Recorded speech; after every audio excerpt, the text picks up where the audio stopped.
Na-recover sa Police Station 9 ang dawa ka CCTV camera nga nagatuon sa tubang kaglikod kung sa diin nasapuan patayong foreman sa multipurpose building sa Barangay Benedicto, Haro, Iloilo City, aga sa Ngolyo 8. Ang biktima mo si Froilan Bernasa, 62 anyos, sa Barangay Soca, Arevalo. Base sa Police Station 9, nga pangitaan pa sang IT expert kag review ang CCTV footage nga na recover. Ugod niya maghatag sang kasanag sa investigasyon kag lonsay naga-function ng CCTV camera sa nasabit nga barangay.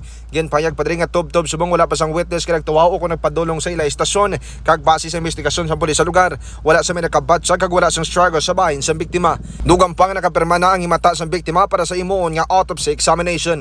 Matandaan base sa una nga pahayag ni Police Captain Jeffrey Delgado ang OIC sa Police Station 9 nga nakitaan sa multiple stab 1 sa Bernas kung saan visible nga makita ang patal nga pila sa dugan nga posible gintunaan sang iya nga kamatayon. Dugang pa nga may pila ka mga personal nga gamit ang biktima nga nagkaladula kasubong na lang sang kwarta kag cellphone. Ginsiling pa sang police mga ka K5 nga kung sino man ang naka-witness o kung nakakita sa natabok nga krimen, mahimo lang nga makipag-angot sa kapresyon ng gudya paghahatag sang kasanag sa madalom karon nga investigasyon.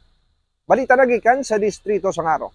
Ako si K5 Aaron Refollo para sa Kampiyon na Balita, Serbisyo Publiko kag Kalingawan sa Iloilo, K5 News FM. Ang ining balita ang ginadulong sa inyo sang DTX Coffee Mix. Himo sa natural nga sangka pareho sang amarkuso, chia seeds, sugared cane extract powder. DTX Coffee Mix. Nakakapi ka na, naka-detox ka pa. DTX Coffee Mix. Mabakal sa mga butika.